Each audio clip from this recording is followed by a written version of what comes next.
विषय उपक्रम। संभव है इस पुस्तक के नाम से कुछ सज्जन चकित हों और पूछें कि क्या योग अवैधिक भी होता है अथवा वैदिक योग में कोई विशेषता है।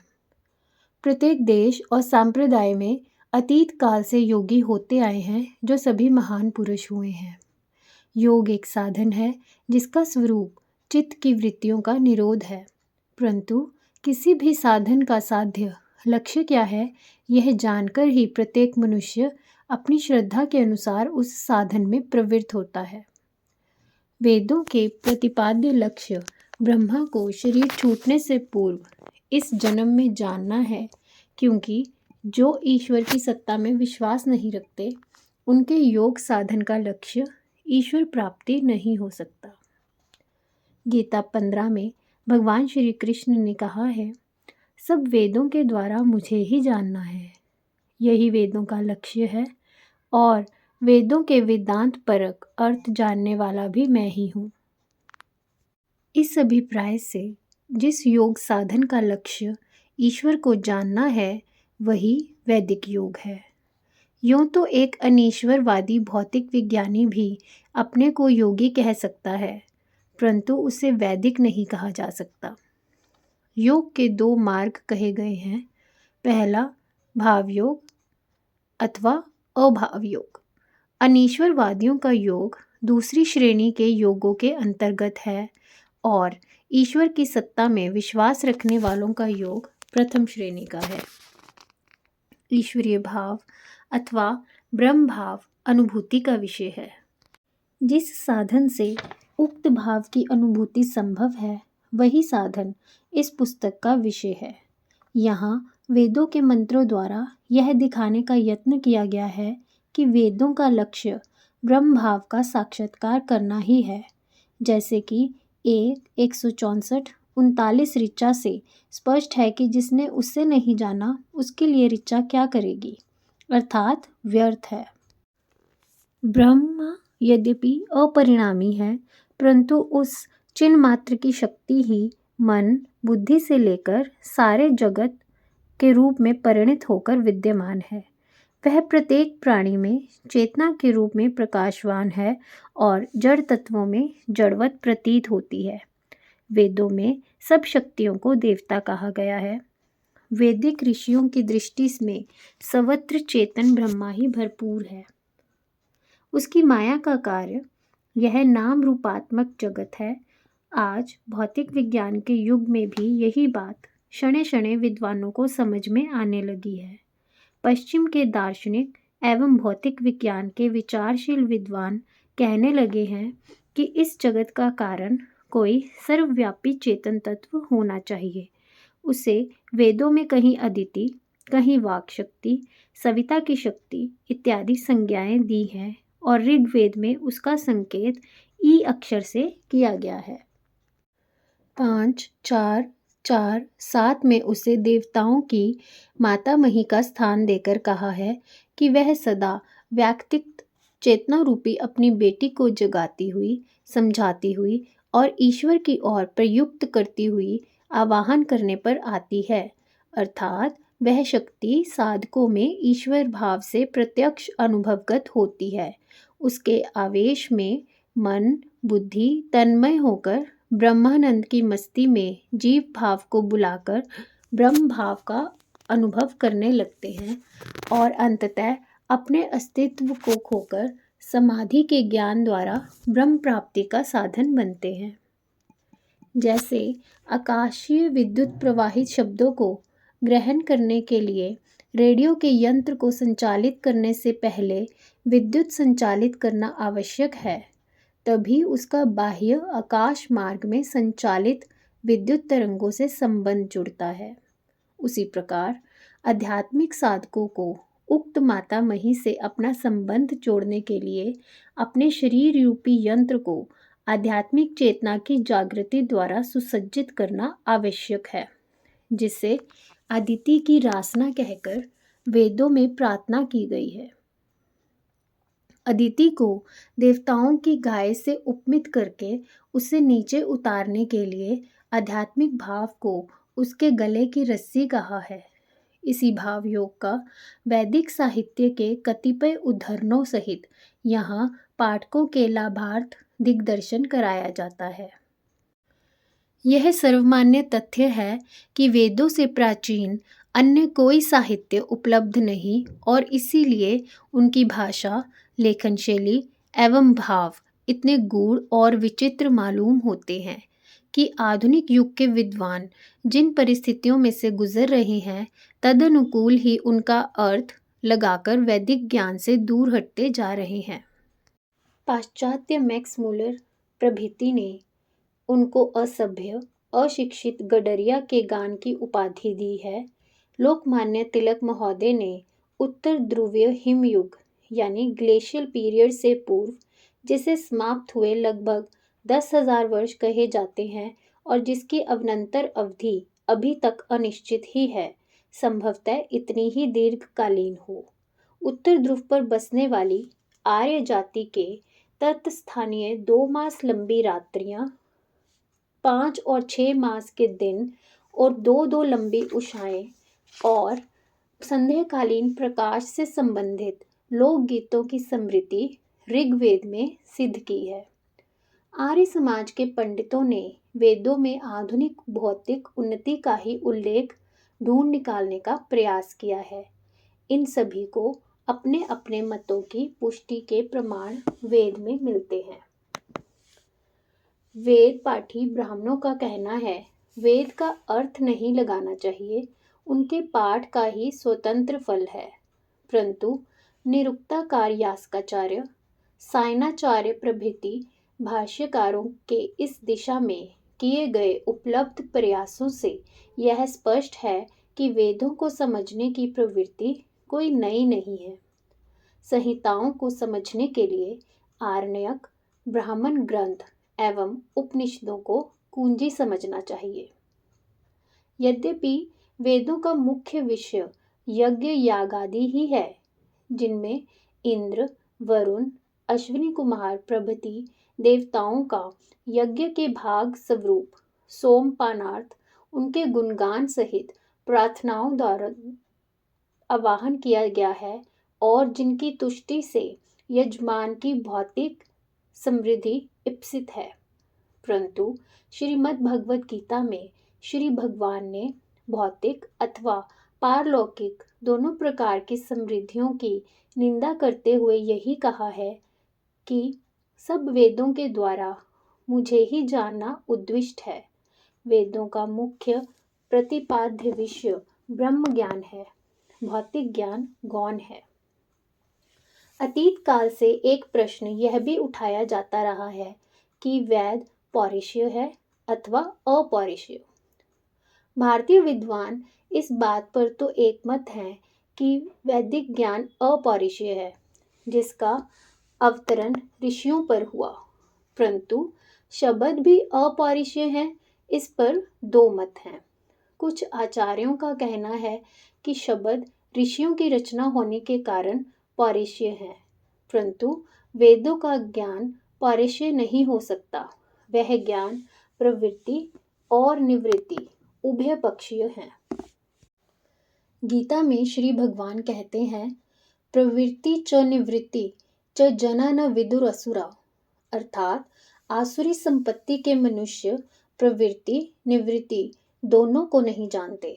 मनुष्य संसार के मोह जाल में फंसा भव सागर में डूब रहा है, उससे पार लगना चाहता है।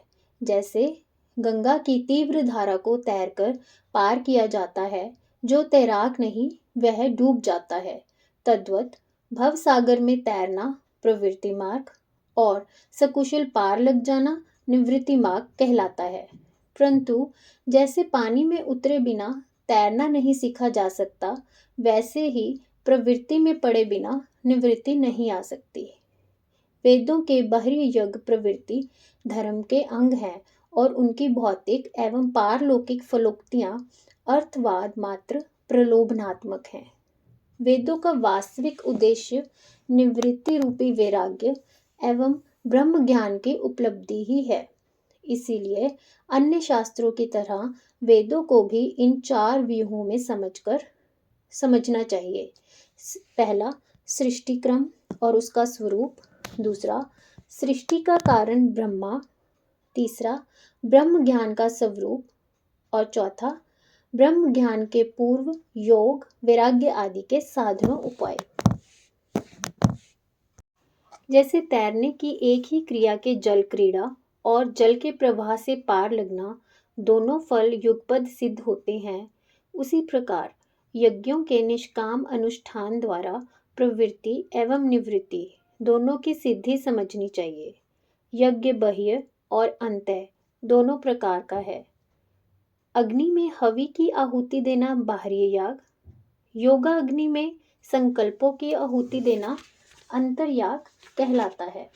इसी प्रकार गीता में यज्ञ का बड़ा व्यापक स्वरूप दिखाया गया है और ईश्वर को सब यज्ञों और तपों का भोक्ता कहा गया है। वैदिक यज्ञों में अग्नि और सोम दोनों की अनिवार्य रूप से आवश्यकता दिखती है। वह सोम क्या था, इस पर अनेक प्रकार की कल्पनाएं हैं, परंतु सोम की जो व्याख्या बृहज्जबाल उपनिषद में दी गई है वह समझने योग्य है।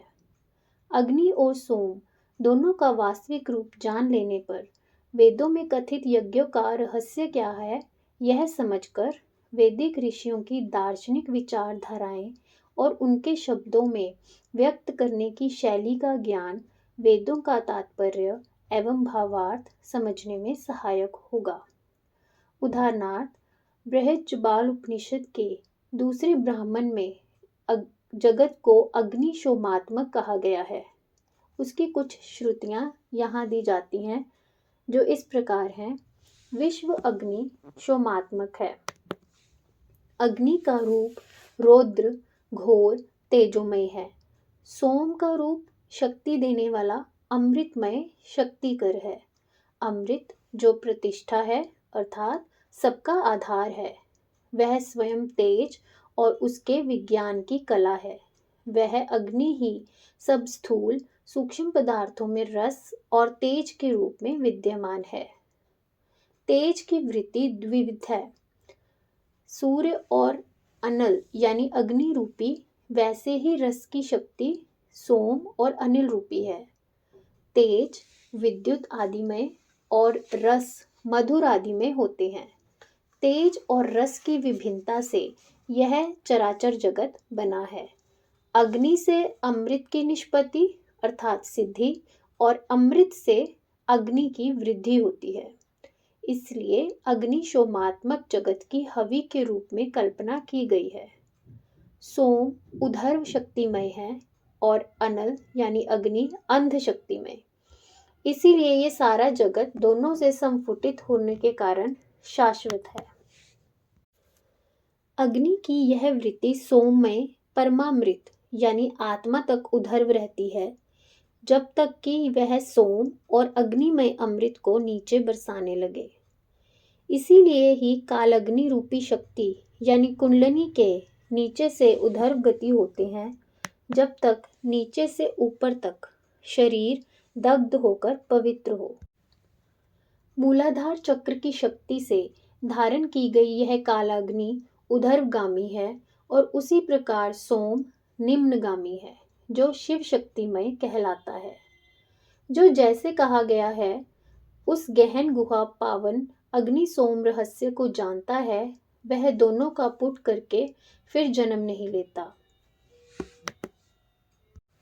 शिव रूपी अग्नि से दग्ध करके जो मनुष्य शक्ति रूपी सोमामृत से शरीर को योग मार्ग द्वारा सींचता है, वह अमर यानी मुक्त हो जाता है। आध्यात्मिक भाव यह है कि आधार चक्र से कुंडलिनी शक्ति सारे शरीर को मानो दग्ध करके पावन करती हुई ऊपर चढ़ती है और सहस्त्रार्थ शुद्ध ब्रह्म स्वरूप आत्मा रूपी चंद्रमंडल से सोमामृत टपकाने लगती है। रस आपोमय होता है और अग्नि से अप यानी जल की उत्पत्ति होती है। इसीलिए रस को ही सोम या अमृत कहा गया है। भोजन के पूर्व पंच प्राणों को अग्नि और खाद्य पदार्थों को सोम मानकर निमन मंत्र द्वारा आहुति देने का विधान है, क्योंकि सब शाकादि अन्न रस से पुष्ट होते हैं, इसलिए वे सब सोममय ही है। प्राण जलमय जीवन कला है और अपान पृथ्वीमय मृत्यु रूपी है। इन दोनों को समता में रखने वाला समान है। इसी प्रकार अग्नि रूप उदान सहारात्मक है और वायु रूप वयान रचनात्मक है। इन दोनों को भी सम रखने वाला समान ही है। वास्तव में एक मुख्य प्राण के ही ये 5 रूप हैं। श्रीमद् पूज्यपाद शंकराचार्य जी ने भी श्रीमद् भगवद गीता के 15वें अध्याय के 14वें श्लोक पर लिखे अपने भाष्य में कहा है, जो भोज्य पदार्थों को सौम्यमय समझकर खाता है वह वैश्वानर अग्नि में सोम की आहुति देने का फल पाता है। इंद्र वरुण आदि सभी देवता ब्रह्मांड में अपने वास्तविक रूप में और पिंड रूपी देह के अंग प्रत्यंगों के अधिष्ठात्र देवों के रूप में देह में विराजते हैं, जिनको उस सोम का भाग वयान पहुंचाता है। हमने यहाँ जो योग्य यज्ञ और अन्य सूक्तोक्त शरीर यज्ञ की और पाठकों का ध्यान कराया है, उससे यह कदापि न समझा जाए कि वैदिक बाह्य यज्ञ दिखावा अथवा प्रतीक मात्र है। आदि भौतिक पक्ष के अब नीचे बाहरी यज्ञ का विज्ञान दिखाया जाता है। आधुनिक भौतिक विज्ञान ने यह सिद्ध कर दिया है कि जो पानी सूर्य के ताप द्वारा भाप बनकर वायुमंडल में जमा होता रहता है, उसे फिर वर्षा के रूप में परिणत करने के लिए एक वैद्युत क्रिया की आवश्यकता होती है। उस वैद्युत स्तर को इलेक्ट्रिक जोन कहते हैं। हमारे ऋषियों ने उसे पर्जन्य कहा है। हाइड्रोजन पानी का मुख्य अंग है और हाइड्रोजन बमों के विस्फोटों से वर्षा पर प्रभाव पड़ता है। अब यह भी सर्वमान्य है। आधुनिक भौतिक विज्ञानियों का यह मत भी अब निश्चित सा होता जा रहा है कि विज्ञान वर्षा पर शीघ्र अधिकार कर सकेगा। सामवेदीय छांदोग्य उपनिषद के अध्याय 5 के खंड 4, 5, 7, 8, 9, 10 में पंचाग्नि विद्या का वर्णन है। उसमें पर्जन्य से ऊपरी आकाशीय स्तरों में अग्नि को प्रथम, पर्जन्य को द्वितीय, पृथ्वी को तृतीय, पुरुष की देह को चतुर्थ और स्त्री की देह को पंचम अग्नि कहा है।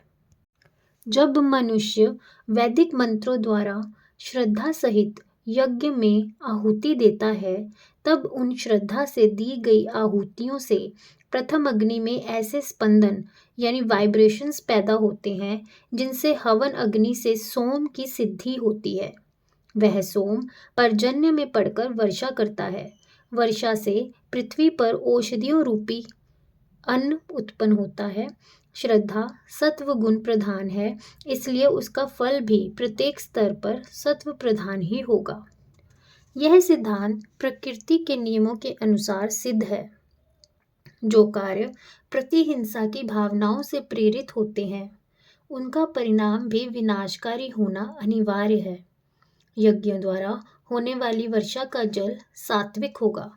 उसे खाने वाले सात्विक होंगे और सात्विक संतानें उत्पन्न करेंगे।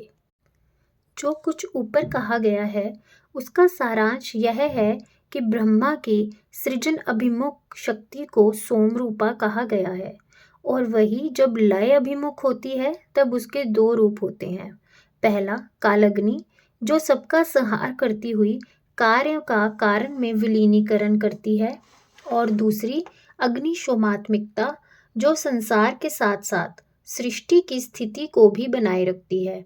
योगियों को दूसरे रूप की आवश्यकता है, जिससे शरीर भी स्वस्थ बना रहे और इंद्रियों का मन में, मन का विज्ञान आत्मा में, विज्ञान आत्मा का महान आत्मा में और महान आत्मा के द्वारा परमात्मा में लय हो सके।